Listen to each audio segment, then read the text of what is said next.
Assalamualaikum warahmatullahi wabarakatuh. Berjumpa kembali di perkuliahan GDA 311 Metodologi Penelitian.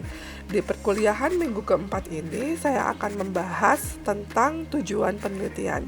Sebelumnya, minggu lalu saya sudah berikan penjelasan sedikit tentang tujuan penelitian, tapi di pertemuan minggu keempat ini saya akan menjelaskan beberapa penjelasan tambahan terkait dari tujuan penelitian.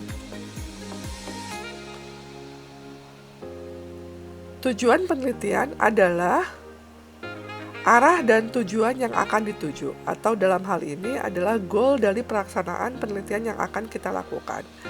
Tujuan penelitian terkait dan menjawab dari rumusan masalah.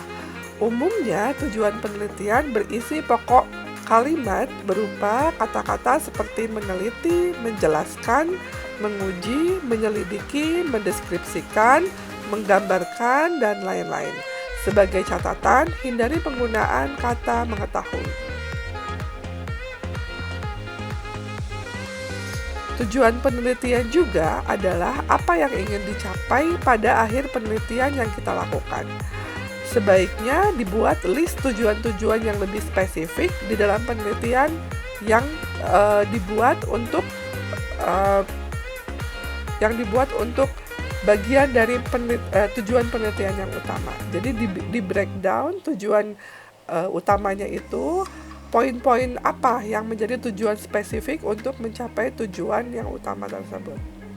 Kemudian tujuan penelitian adalah bentuk pertanyaan penelitian yang dituliskan dalam bentuk statement, atau dalam hal ini bentuk dari rumusan masalah. Ya, rumusan masalah kan bentuknya pertanyaan, sedangkan di tujuan penelitian ini bentuk rumusan masalah yang dituliskan dalam bentuk statement. Kemudian yang terakhir, di akhir penelitian, kesimpulan akan menjawab pertanyaan dan tujuan penelitian. Artinya, tujuan penelitian itu akan terjawab di kesimpulan dari penelitian yang kita lakukan.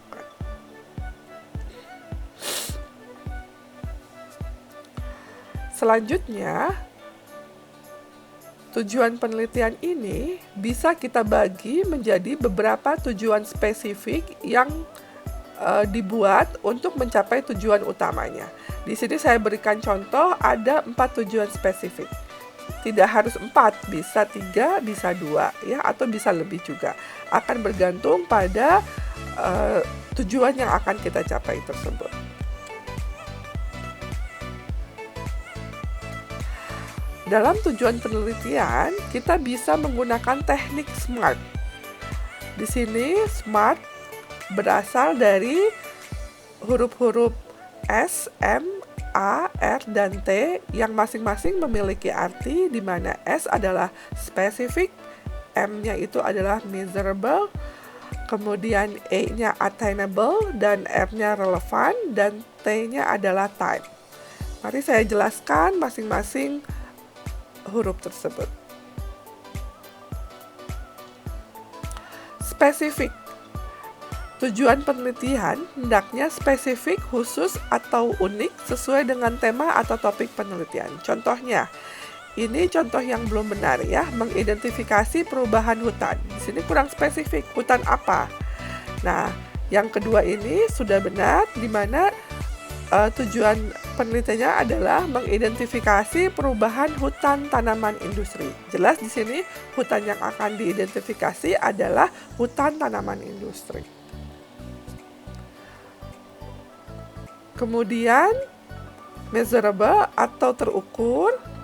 Di sini tujuan penelitian harus dapat terukur. Pada akhir penelitian dapat diatur atau diukur saat proses penelitian berlangsung. Jadi, tujuan penelitian ini harus dapat terukur di akhir penelitian yang kita lakukan. Artinya, pengukuran tersebut dapat dilakukan pada saat proses penelitian berlangsung. Tadi yang saya sebutkan breakdown dari tujuan-tujuan penelitian yang utama menjadi tujuan-tujuan penelitian yang spesifik.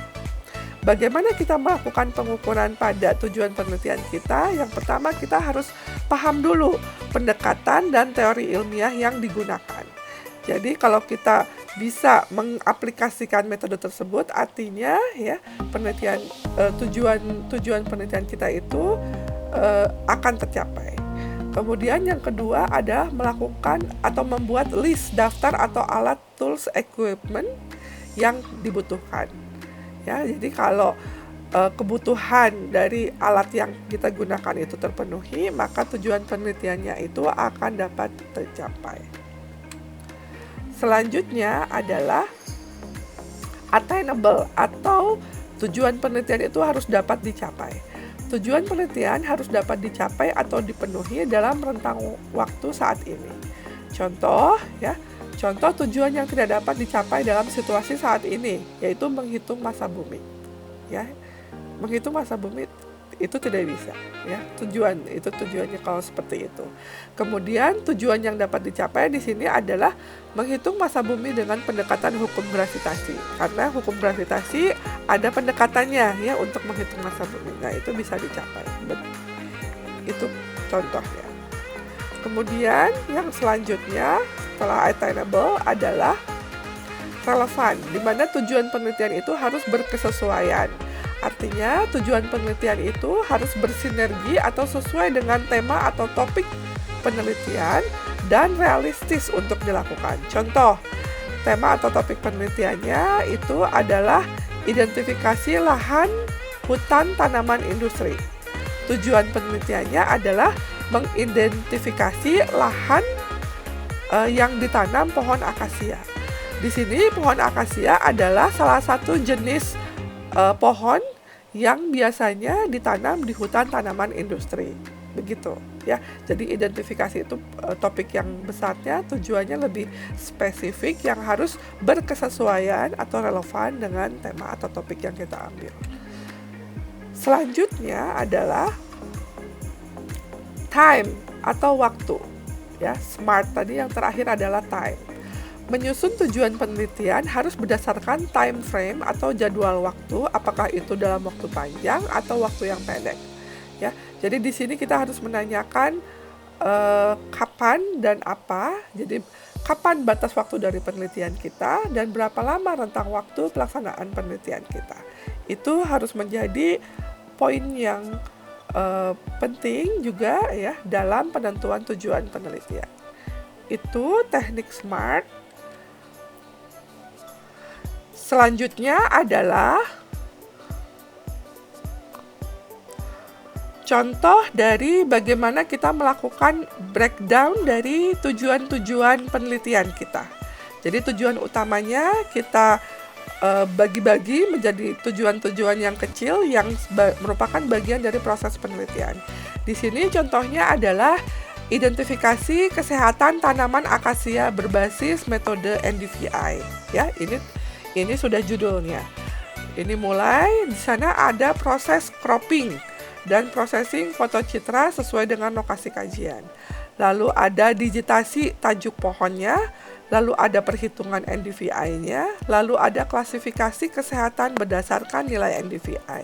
Di sini tujuan-tujuan spesifiknya ada 4 ya, tadi sesuai dengan proses yang dilakukannya. Yang pertama, memotong dan memproses foto citra disesuaikan dengan lokasi kajian kita. Lalu melakukan digitasi tajuk-tajuk pohon yang kita identifikasi sebagai pohon akasia.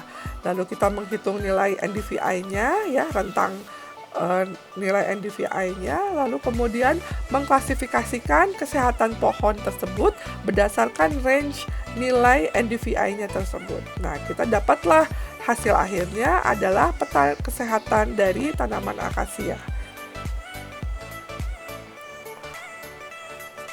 Itu saja untuk tujuan penelitian ya. Kalau ada pertanyaan bisa disampaikan di forum diskusi 5 atau ada beberapa masukan juga atau beberapa tambahan bisa juga kalian diskusikan di forum diskusi 5. Saya harap penjelasan saya terkait tujuan penelitian ini dapat dipahami dan bisa menjadi guidance kalian mempelajari terkait dalam hal ini fokusnya dalam tujuan penelitian. Ini adalah daftar pustaka yang saya gunakan dalam penyusunan PowerPoint ini ya. Terima kasih atas perhatiannya. Wassalamualaikum warahmatullahi wabarakatuh.